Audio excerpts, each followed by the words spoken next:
हिंद बच्चों, एक बार फिर से स्वागत है आपके अपने चैनल अनिल ट्यूटोरियल क्लासेस में।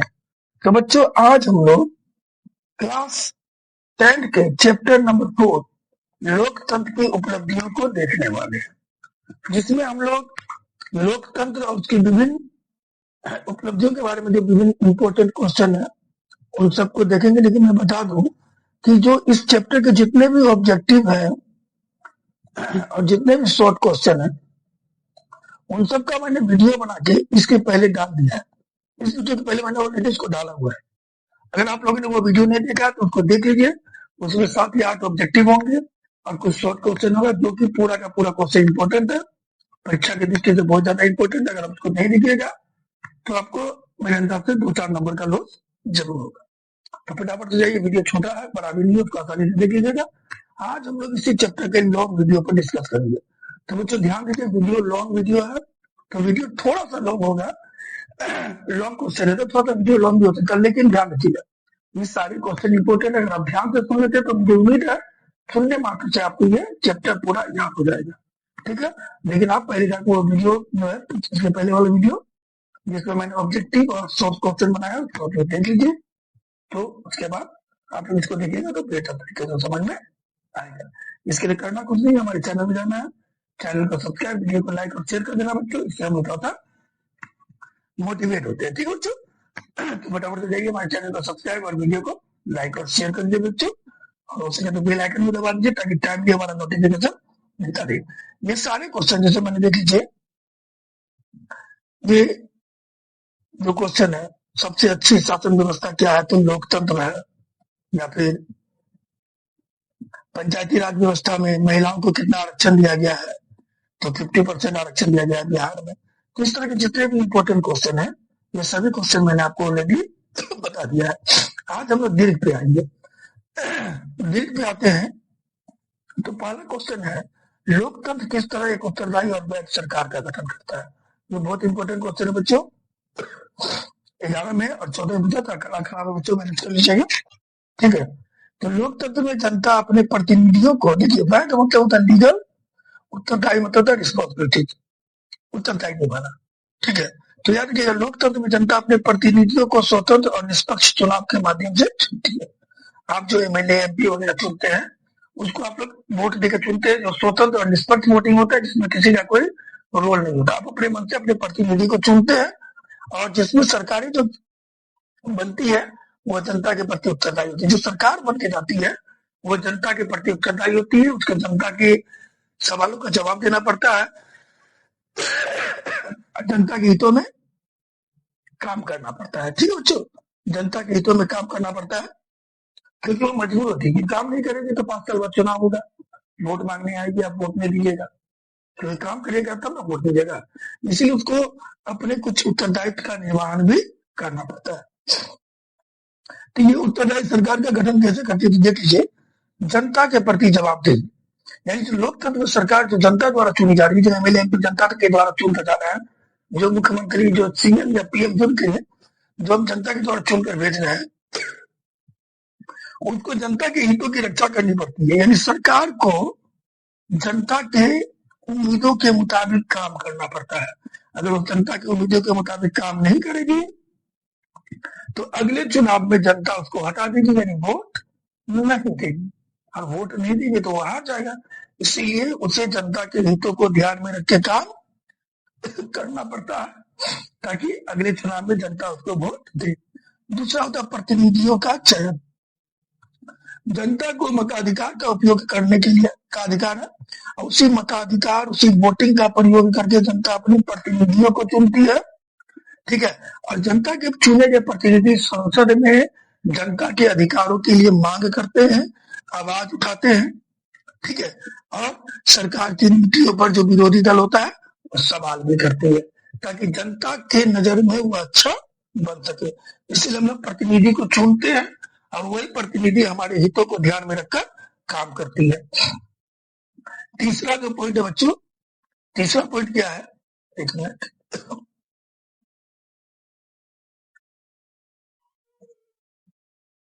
तीसरा पॉइंट है खुली चर्चा और पारदर्शिता।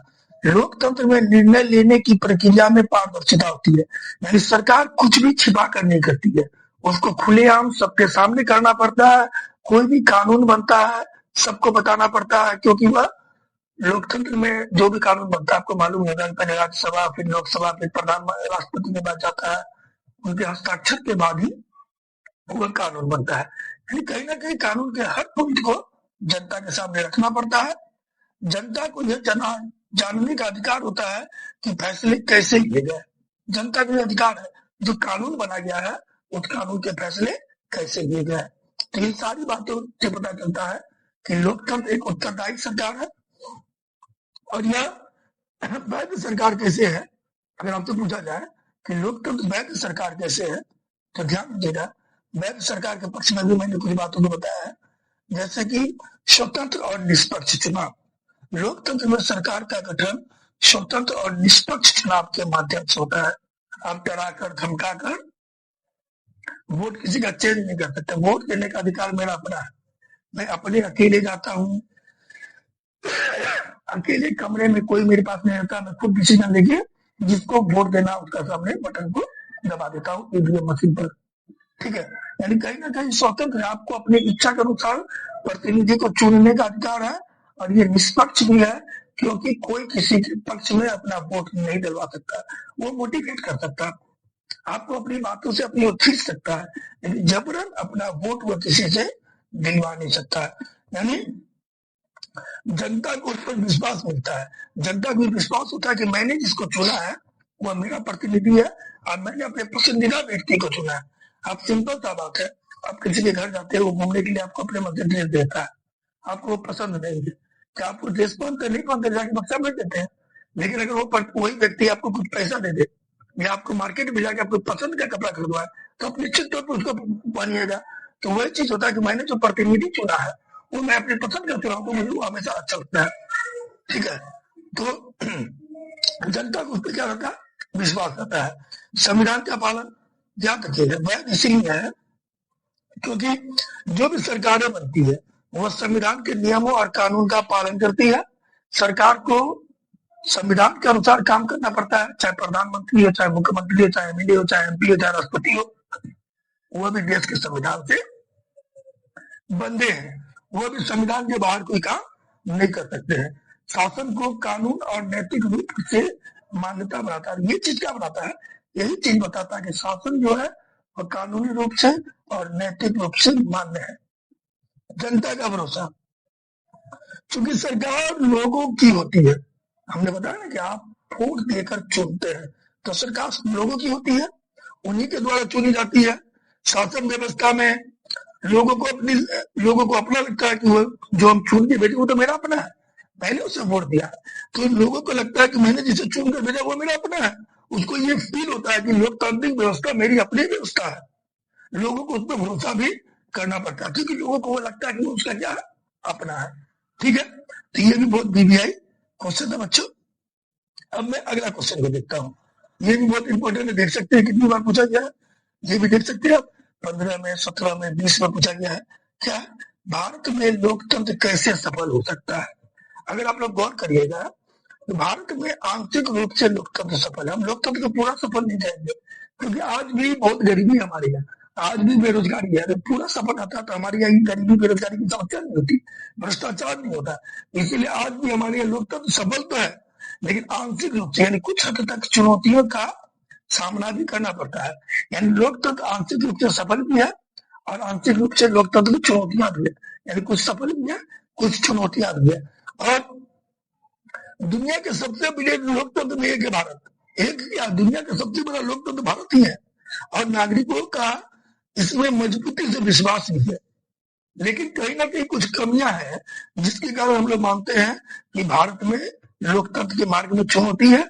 उन चुनौतियों को अगर हम लोग दूर कर दें तो लोकतंत्र और भी सफल हो सकता है। अगर हम लोग सफलता के बारे में बात करें, 74% भारतीय अपने लोकतंत्र से संतुष्ट है। सर्वे बताता है कि 74% लोग जो है लोकतंत्र से संतुष्ट है और नियमित रूप से चुनाव में भाग लेते हैं और उत्सव के रूप में चुनाव को मनाते हैं। क्योंकि अगर जो संतुष्ट नहीं रहेंगे वो चुनाव में वोट ही नहीं करेंगे। तो एवरेज हमारे यहाँ 74% वोटिंग होता है, यानी वो लोग संतुष्ट है तब ना वोट देने जा रहे हैं। इससे ये पता चलता है कि 74% लोग भारत में लोकतंत्र से संतुष्ट है। भारत में सार्वभौमिक वयस्क मताधिकार अपनाया गया है, यानी 18 वर्ष से अधिक उम्र के सभी लोग वोट दे सकते हैं, चाहे वह किसी जाति, धर्म, संप्रदाय, लिंग से संबंधित हो, वोट दे सकते हैं अगर उनकी उम्र 18 वर्ष या उससे अधिक है तो, जो सभी नागरिकों को समान मताधिकार देने का बात करता है।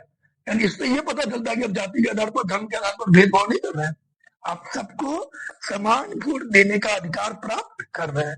ये भी लोकतंत्र को सफल बनाने का ये है। आज सफल हुआ है तब ना सब लोग को वोट देने का अधिकार मिला है। भारत में नियमित चुनाव होता है, स्वतंत्र प्रेस है, जनता की भागीदारी है। ये सारे सिद्धांत लोकतंत्र में स्थापित किए गए हैं, जो दुनिया का सबसे बड़े लोकतंत्र को में से एक बनाता है भारत को। यानी भारत में नियमित रूप से हर 5 साल में चुनाव होता है, ध्यान दीजिएगा।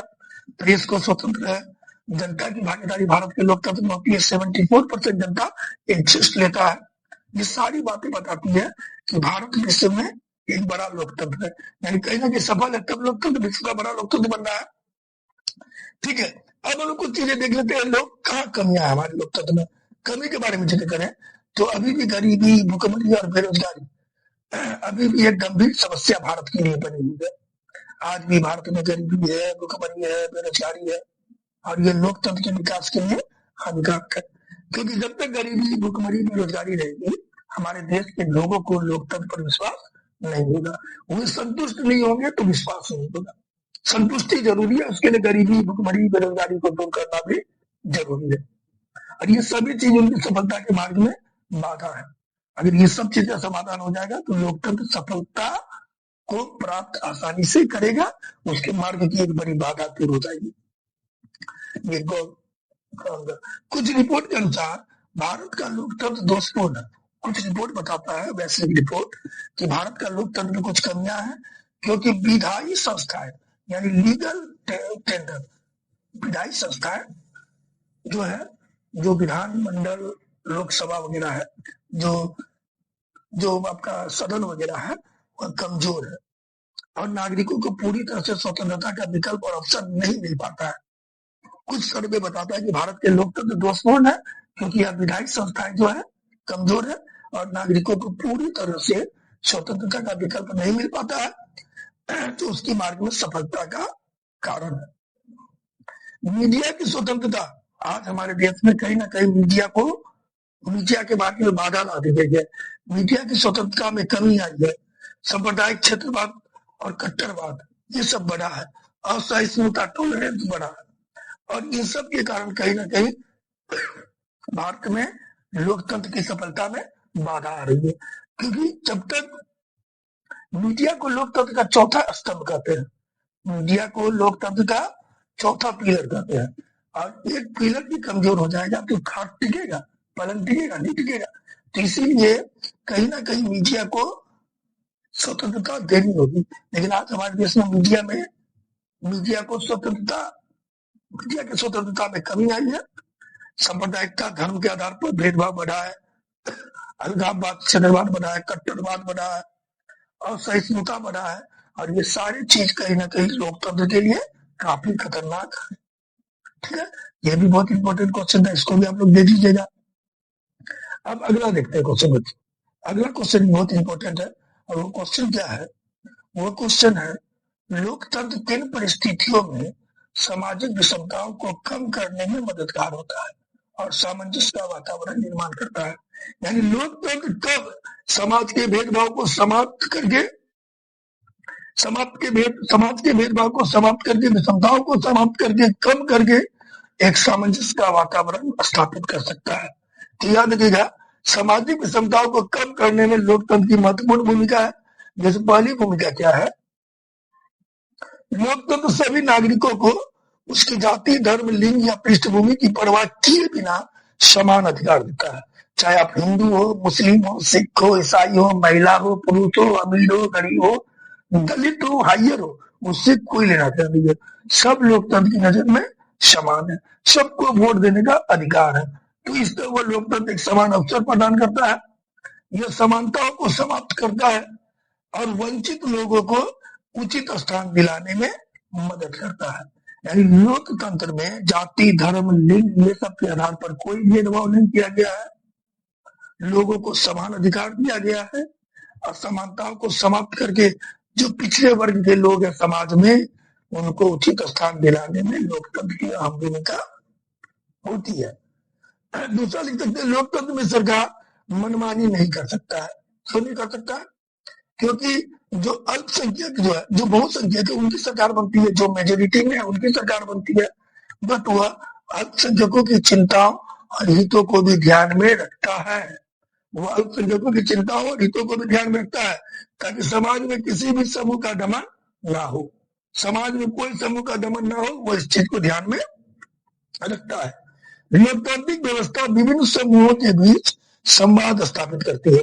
यानी लोकतंत्र में ये विशेषता है कि आप विभिन्न समूहों के बीच बातचीत कर सकते हैं और उनके विचारों और टकरावों को शांतिपूर्ण ढंग से हल भी कर सकते हैं। अगर दो समूह के बीच टकराव है तो लोकतंत्र में बात करने का मौका मिलता है। आप बात करिए, उनकी बातों को सुनिए, उनमें सामंजस्य स्थापित करिए और उस टकराव को कम करिए और उसकी समस्या का हल निकालिए। ये सारी व्यवस्थाएं लोकतंत्र में है। ये 2 नंबर होगा। ठीक है, उसके बाद की कुछ बातें देख लेते हैं। सामंजस्यपूर्ण वातावरण स्थापित करने में लोकतंत्र की क्या भूमिका है? तो देखिए, लोकतंत्र में स्वतंत्र और निष्पक्ष चुनाव होता है। इस चीज को ध्यान दीजिएगा। लोकतंत्र में स्वतंत्र और निष्पक्ष चुनाव होता है, जिसमें यह सुनिश्चित होता है कि सरकारें जनता की इच्छा या प्रतिनिधित्व करें। लोकतंत्र में स्वतंत्र और निष्पक्ष चुनाव होता है और इस चुनाव में तय होता है, क्योंकि आप किसी के प्रेशर में वोट नहीं देते, आप अपने मन से अपने प्रतिनिधि को चुन सकते हैं। और इसमें यह सुनिश्चित होता है कि सरकारें जनता की इच्छा का प्रतिनिधित्व करे। सरकार जो है वह इस चीज को गौर करे कि हमारी जनता की इच्छा क्या है। सरकार जनता की इच्छा के अनुसार काम करे। लोग अपनी मांगों को संवैधानिक तरीके से उठाकर सरकार पर दबाव बनाए। ये नहीं कि मांग मानना है तो हम विरोध करेंगे सरकार को, तो मांग करिए, धारणा पर बैठिए, नारे लगाइए।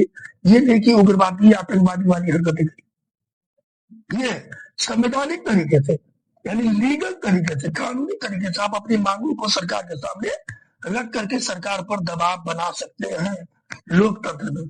क्योंकि लोकतंत्र में स्वतंत्र और निष्पक्ष चुनाव की व्यवस्था है।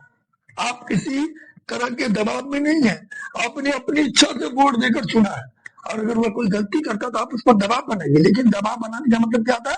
संवैधानिक तरीका, कानूनी तरीके से आप उस पर दबाव बना सकते हैं और सरकार को अपनी मांगों के लिए राजी करवा सकते हैं। एक सच्चा लोकतंत्र विविधता को स्वीकार करता है। एक परफेक्ट लोकतंत्र वह होता है जिसमें विविधता को महत्व दिया हो, जिसमें सभी जाति, धर्म, संप्रदाय को स्वीकार किया हो। वह लोकतंत्र नहीं जो एक ही जाति को लेकर जा रहे हैं, एक ही धर्म को लेकर जा रहा है। आप जब तक विभिन्न धर्मों को लेकर नहीं चल रहे, विभिन्न जाति, संप्रदाय, सबको समान अधिकार नहीं दे रहे, तो वो लोकतंत्र नहीं है। क्योंकि लोकतंत्र का मतलब होता है जनता का शासन, सबको समान अधिकार। जनता में सब आते हैं, महिला, पुरुष, हायर, बैकवर्ड, दलित, हिंदू, मुसलमान, सब आते हैं। सबको समान मिलना चाहिए अधिकार, उनका सम्मान होना चाहिए। समाज के विभिन्न समुदायों को एक दूसरे से सीखने और मिलकर काम करने का अवसर देना चाहिए। हर समुदाय को, हिंदू को मुसलमानों से, हायर का बैकवर्ड से सीखना चाहिए, मिलकर काम करना चाहिए। तब जाकर कहीं हमारा लोकतंत्र सफल होगा, एक सामंजस्यपूर्ण वातावरण का निर्माण होगा। जब सरकारें समाज के सभी वर्गों का प्रतिनिधित्व करती है तो वे ऐसे फैसले लेती है जो पूरे समाज के हित में हो। तो सरकार जो है वह अपने आप बोलती है कि सरकार को सबको लेकर चलना है, इसलिए वो ऐसे फैसले लेती है जो समाज के हित में हो, समाज की भलाई के लिए हो। इससे आपसी संबंध और सामंजस्य बना रहता है, लोगों के बीच यूनिटी बनी रहती है, एकता बनी रहती है। लोकतंत्र सामाजिक विविधताओं को समाप्त करता है और टकराव को कम करके विस्फोटक और हिंसक स्थिति को कम करता है, तनाव को संभालता है और हमारे जो स्थितियां हैं उसको बेहतर बनाता है। यानी कहीं ना कहीं विविधताओं को कम करके संभावित टकराव को कम करता है, हिंसक गतिविधियों को कम करता है, तनाव को कम करता है। इस तरह लोकतंत्र जो है एक सामंजस्यपूर्ण वातावरण का निर्माण करता है। ठीक है, अब अगला क्वेश्चन देखते हैं और 2 क्वेश्चन बचा हुआ है, इसके बाद ये चैप्टर हम लोगों का फाइनल हो जाएगा। शॉर्ट और ऑब्जेक्टिव तो मैंने पहले ही आपको बता दिया है। ठीक है, अब इस क्वेश्चन को देखते हैं। ये भी 2019 से पूछा गया है। लोकतंत्र, भारतीय लोकतंत्र कितना व्यापक है? अपने विचार के द्वारा बताएं। भारत का लोकतंत्र कितना व्यापक है, यानी भारत का लोकतंत्र कितना विकसित है? काफी हद तक विकसित है, बहुत व्यापक है, बहुत बड़ा है, क्योंकि यह विश्व का सबसे बड़ा चुनावी तंत्र है, विश्व का सबसे बड़ा लोकतंत्र है। चुनावी तंत्र या लोकतंत्र लिख लीजिए। यहाँ प्रत्येक वयस्क नागरिक, 18 वर्ष से अधिक उम्र के सभी नागरिक को बिना किसी भेदभाव के वोट देने का और शासन में भाग लेने का अधिकार है। हर नागरिक को, भारत के हर नागरिक को बिना किसी भेदभाव का और शासन में भाग लेने का अधिकार है। और ये सारी बातें बताता है कि भारत में लोकतंत्र काफी सफल है, क्योंकि अब सबको भाग लेने का अधिकार है, लोकतंत्र में भाग लेने का अधिकार, सब कोई लोकतंत्र में भाग ले सकता है, सब अपने अधिकारों का, अपने वोटिंग का यूज कर सकता है। और सबसे बड़ा लोकतंत्र, 142 करोड़ लोग भारतीय लोकतंत्र, भारत की आबादी है, और लगभग इसमें 70 से 80 करोड़ मतदाता होंगे जो वोट करते हैं। इतनी बड़ी आबादी है भारत की।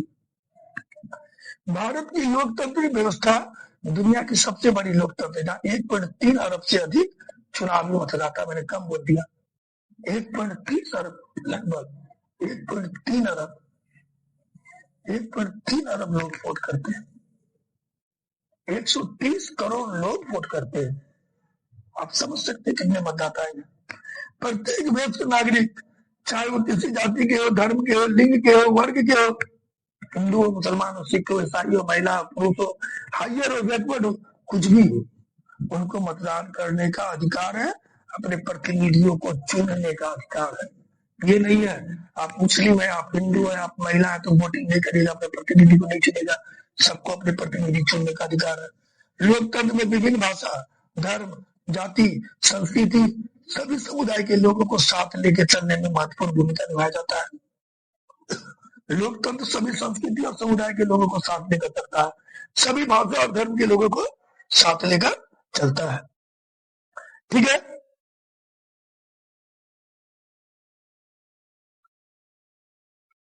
अगला पॉइंट देखते हैं। लोकतंत्र आयोग एक स्वतंत्र संस्था है। लोकतंत्र एक स्वतंत्र संस्था है, इसमें किसी तरह का कोई दबाव नहीं है, यह निष्पक्ष और स्वतंत्र चुनाव होती है, इसलिए एक स्वतंत्र संस्था है जिसमें किसी का कोई प्रेशर नहीं होता है। संविधान में नागरिकों के अधिकारों और स्वतंत्रता की सुरक्षा की गई है। हमारे संविधान में नागरिक के अधिकारों का और स्वतंत्रता का वर्णन स्पष्ट रूप से किया गया है, और सामाजिक समानता बढ़ाने की बात कही गई है। कुल मिलाकर के लोकतंत्र जो है भारत के लिए काफी व्यापक है। भारत की इतनी बड़ी आबादी को लोकतंत्र संभाले हुए है, ये अपने आप में एक बड़ी बात है। ठीक है, और ये हमारा इस चैप्टर का फाइनल क्वेश्चन है, शायद फाइनल क्वेश्चन है। इसके बाद हमारा ये चैप्टर खत्म हो जाएगा। अगर आप लोगों को कोई डाउट है, कमेंट बॉक्स में कमेंट करिएगा, हम आप लोगों की समस्या का हल करने का समाधान जरूर करेंगे। ठीक है, क्वेश्चन है, भारतवर्ष में लोकतंत्र के भविष्य को आप किस रूप से देखते हैं? आपको क्या लगता है कि क्या भारत में लोकतंत्र का भविष्य सिक्योर है? तो अगर हम लोग लोकतंत्र के भविष्य के बारे में बात करें, तो लोकतंत्र के भविष्य को हम लोग दो दृष्टिकोण से देखेंगे, एक सकारात्मक और एक नकारात्मक। नकारात्मक में हमारी चुनौतियां हैं, क्योंकि कहीं ना कहीं लोकतंत्र में कुछ ना कुछ चुनौतियां जरूर है, तो हम लोग उसी चीज को जिक्र करते हैं। तो पहले हम लोग सकारात्मक पहलू को देख लेते हैं इस क्वेश्चन का। भारत में लोकतंत्र के भविष्य के बारे में बात करेंगे हम लोग।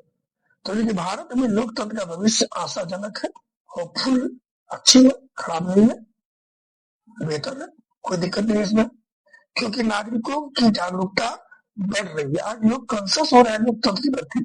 आज देखिएगा जगह जगह विरोध हो रही है, जनता अपने अधिकारों के प्रति सजग हो रहे हैं। भारतीय लोकतंत्र में अपनी उपलब्धियों से दुनिया के अन्य देशों को प्रेरित किया है। दूसरे देश में लोकतंत्र इतना सफल नहीं है।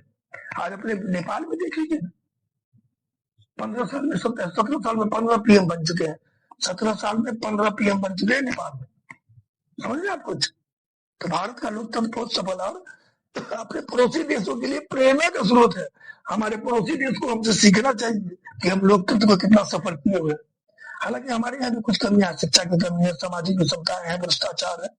ये सब लोकतंत्र के भविष्य को थोड़ी सी चुनौती दे रहे हैं, लेकिन फिर भी लोकतंत्र हमारे यहाँ बेहतर है।